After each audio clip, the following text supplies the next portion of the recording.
Have you ever wondered what it's like to fly high up to 60 feet in the air in a Cirque du Soleil show? Now, have you ever wondered what that might be like on drugs? Yeah, well, I know how it is. I've done it. My name is Gelsey Laurie, and I performed at the Beatles Love Show with Cirque du Soleil for 3 years as a solo aerialist. We would do 10 shows a week, obviously pushing through lots of pain and injuries. And one time I accidentally grabbed the wrong bottle of Advil. Yeah, that's right. I took Advil PM and then did 2 shows. So this is my story of doing a Cirque du Soleil show, 2 Cirque du Soleil shows that night on drugs. Here we go. Whoopsie. Before I begin telling you this crazy story, don't forget to hit like and subscribe so you don't miss on any further content I have coming your way. All right, let's talk about drugs. During my time at Cirque, I performed the solo straps act at the Beatles Love Show, which, if you don't know, aerial straps is an apparatus that requires a lot of strength and heavy dynamic moves. It is very heavy on the shoulders. I have been told by some physios that I probably left with slap tears, and I'm pretty sure I do. I was having a lot of pain the other day. They just hurt. That's why I stopped, not gonna lie. So obviously with 10 shows a week, there's a lot of injuries that happen. You would imagine how much pain we have. I mean, think about how much pain you have when you sleep wrong. Yeah, we sleep wrong and then have to do acrobatic circus shows. So that's fun. You know, it's sometimes we do have understudies, and if we have a serious injury that really takes us out, they will go on and we can be out on medical. But we're very stubborn as performers, and we have very much the mentality of the show must go on, and I can push through. Especially me. I'm really not the best at that. I don't know always when to stop. I'm definitely learning through some massive injuries that I need to take my time and give my body its appropriate healing time. So side note for any performers out there, definitely push through. It is that badge of honor, but just try to know when to stop. It's not worth the pain of the rest of your career. I always was in pain, I'm not gonna lie, and I always was battling some kind of minor injury. I always got what we called Batman neck, where my trap and shoulder blade would just completely lock up. So I, one week, wouldn't be able to turn my head all the way to the side to the left, and then we'd finally work it out all week at physio, it'd loosen up, and then the next week would start and I wasn't able to turn right. So I felt like it was this battle. I kind of had the have to turn with your neck Batman thing going on, but push through doing shows. And with adrenaline, luckily, it's easy to push through during performing, but that pain definitely creeps in after. During one of these episodes of one of these injuries, I was having a lot of shoulder pain, and I was trying to keep on top of my inflammation for the 3 days. Sometimes they recommend just loading up on ibuprofen, and it's every 6 hours, just staying on top of it for 72 hours. And this is just to get the immediate inflammation down. So I was doing that and icing a lot. Still getting through my normal shows, just in a lot of pain, but pain was the game.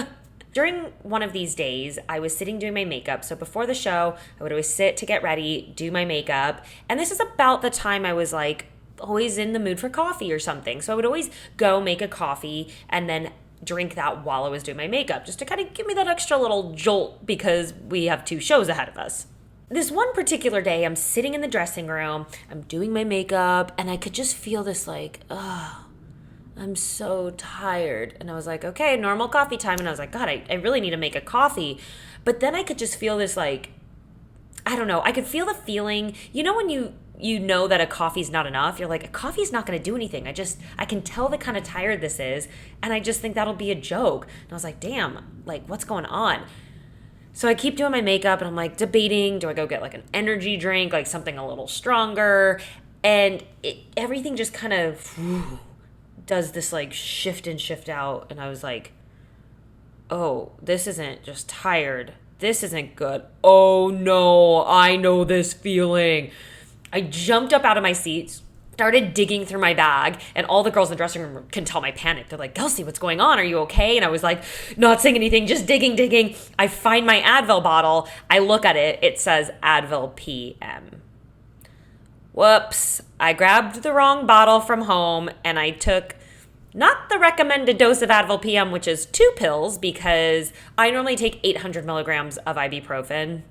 600 is the minimum I do. Any acrobat will tell you they all take 800. I've had people offer me, they're like, oh, you need Advil? Here's 1 or 2. And I'm like, bitch, 4. Again, a lot of pain. But, so normally I do take 4. I'm not recommending you that amount. I'm not a doctor, just what I do, what we do in the circus. But the recommended amount you're supposed to take for Advil PM is 2 because of the amount of sleepy drugs that are in there. I think it's like Benadryl. I don't know if it's Benadryl. I should look up. I forget. It's always different, but I call it my sleepy time medication. So that's just, I knew that feeling of, because when I'm really sick, normally I take like NyQuil or something to help me sleep through the night. And it's that first kind of like doze off, shifting, weird sinking in feeling that I'm familiar with. Side note, I don't take it that much. I'm not like familiar with it. Like, every night, my feeling. Don't worry. So yeah, you're only supposed to take 2 Advil because of the sleeping medication in it. And of course, I thought it was regular. I took 4. So I doubled the dose of the sleepy medication. We're going to just keep calling it sleepy medication.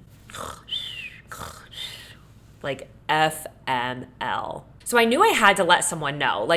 This is a really dangerous situation. I am flying in from 60 feet in the air and performing, 20 to 30 feet during my act by holding on. This is probably not an ideal situation. So I immediately went to our physio team and went to speak to one of my friends that was on the team, and my eyes must have been this big. I just kind of came into the office looking like this, and she's like, "What's going on?" And all I could say was, "I fucked up. I effed up. I don't know." And she's like, "Okay, what'd you do?" And I was like, "I accidentally took Advil PM instead of Advil." She's like, "Okay, great. How many did you take?" 4. She's like, "Okay, not good." So this is where I had the option. She obviously, for safety reasons, did ask me if I felt comfortable and safe performing the show, because it was close enough that they could really quickly switch the whole lineup, which would have been a mess for the show, but they would have taken one of the other girls who's my backup and placed her in my role, and then I would have gone home and taken a sick day or whatever. To be honest, that is probably what I should have done looking back in hindsight. To put myself in that situation or even take a chance with my life, not smart. So past Gelsey, bad, shame, no. But I told you before, me being prideful and having that I can get through it, I can handle it mentality, I was like, I'll be fine. I'll do it. She's like, "Are you sure?" I was like, I just wanted to make sure someone knew and someone in the building was aware that I took drugs. So I made a coffee and was like, well, I have to make a coffee. Continued to get ready, did my first cue for the show. And then because my act's at the end of the show, I do have little cues throughout, but I always had these big, long gaps during the whole show until I waited until the final act, which was mine.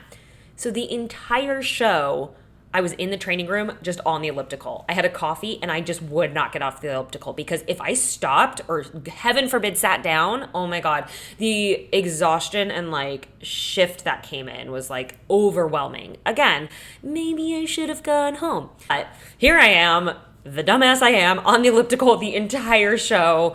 Physio kept checking in. "Are you good? You sure you don't want to cut it?" They gave me the opportunity to, right before my act, just pull it, which we did always have that opportunity. Obviously it's not ideal, but if there is a safety concern at all, and say right before I'm about to do my act where it's way too late to bring in my understudy, because obviously the show's going, if I feel out of nowhere I'm throwing up like crazy, or just I don't know what's wrong with me, I got dizzy, or whatever the reason, I could literally just say, I don't know, I got a bad text and mentally I'm not in the right headspace. Again, you don't want to abuse this privilege, but it's always an option to pull yourself last minute and go, I don't feel safe, I can't do this. They would, no questions asked, go, okay, you're not doing it.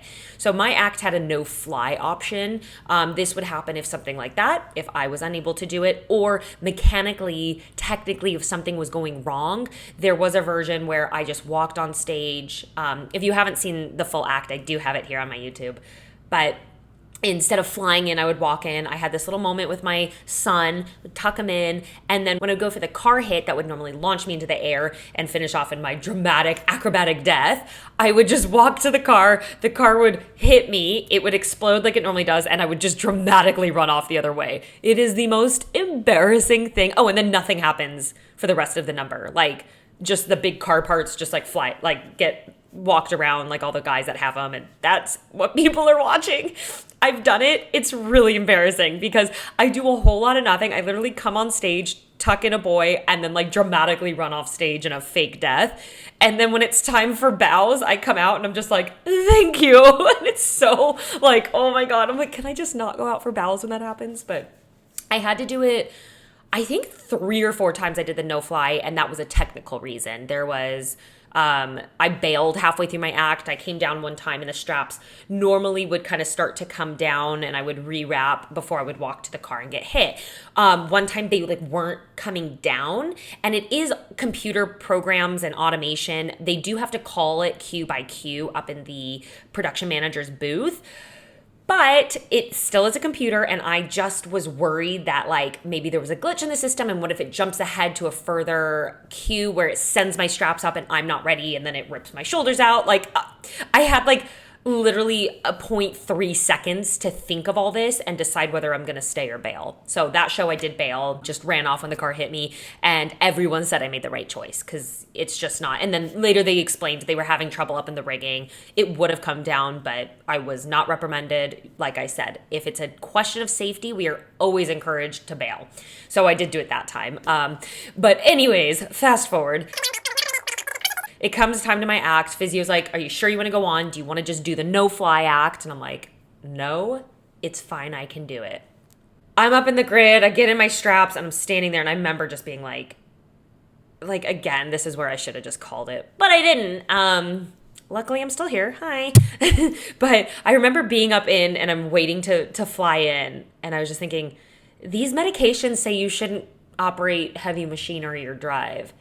And do you think they also mean maybe you shouldn't hang from your grip 30 plus feet in the air and do flippies? Maybe. I mean, the bottle didn't say that. It didn't say don't operate heavy machinery and no flippies. So I was like, I could do flippies. But it's so dumb. I literally was standing there like, I probably shouldn't do this. And then the music started and I flew in. I don't know how I did it. I'm not going to lie. Like, it kind of came and went. I remember just being like so hyper focused and being like, okay, do this. I just had to use all I had to get through and just be so present so I could stay safe. I got through my first show. It's crazy to say that was not the hardest show I've ever gotten through.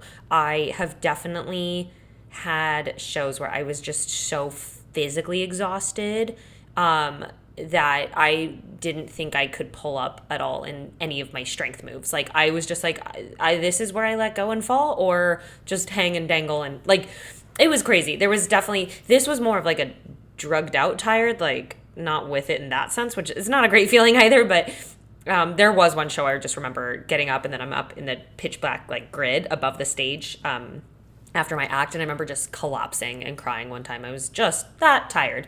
Not to be dramatic, but yeah. But this one was one of the most like mentally hardest shows to get through because I was fighting drugs, like an effect of like an actual thing I can't control, and having to stay like super focused and present. So I got through, first show obviously, and then this is where shit got really hard. Dinner break. Like, had we just gone straight into the next show, I think it would have been easier for me, but sitting down and eating was the biggest mistake I made. Well, second big mistake. The first big mistake was actually going through these shows on drugs. So, yay. Second show, pretty much repeated the first show, got back on the elliptical with a cup of coffee, was on it. This time was a little slower. This is when like the torture hit in. Like, the first show was more like, oh, this sucks, but it was kind of like funny in a weird way, even though it's not. The second show was, I think I was actually miserable, and I was like, I really don't want to do this, but I'm here. I said I'm going to do it. I'm going to do it. So got through the second show. It was painfully harder and more of a struggle. Like, now I was just tired. It wasn't that like feeling. It was just like, there's nothing I want to do more than just be in bed right now. So back to the focus, whatever. Again, definitely went through that moment of flying in. Like, this should not be happening. But I did it. Here I am to tell the tale and learn from my mistakes. So if you ever accidentally take Advil PM or say like NyQuil or something, maybe like don't go to work if you have a dangerous job, or go home, as I should have. But yeah, that is my experience of performing in Cirque du Soleil on drugs. That is probably, so now it's kind of like this funny thing, like anytime I'm really tired and have to get through something, or I'm just like, oh my God, I can't. I'm always like, you did 2 acrobatic Cirque shows on double dose of sleepy medicine. You can get through this. This is a piece of cake compared to that. So I always like, it's kind of like this weird self-motivator. I'm like, you can do that, you can do anything. So hey, I got that going for me, right? Have you ever had any experience like this? Have you accidentally taken the wrong pill or the wrong drug before and it's messed up with your schedule for your day or work? Let me know if that's ever happened to you down in the comments, or let me know what you would have done in this situation. Probably the smart thing and gone the F home. Also, again, don't forget to like this video and subscribe so you don't miss out on any future content coming your way. Thank you so much for sticking around and listening to my crazy stories of my life behind the curtain. See you next time.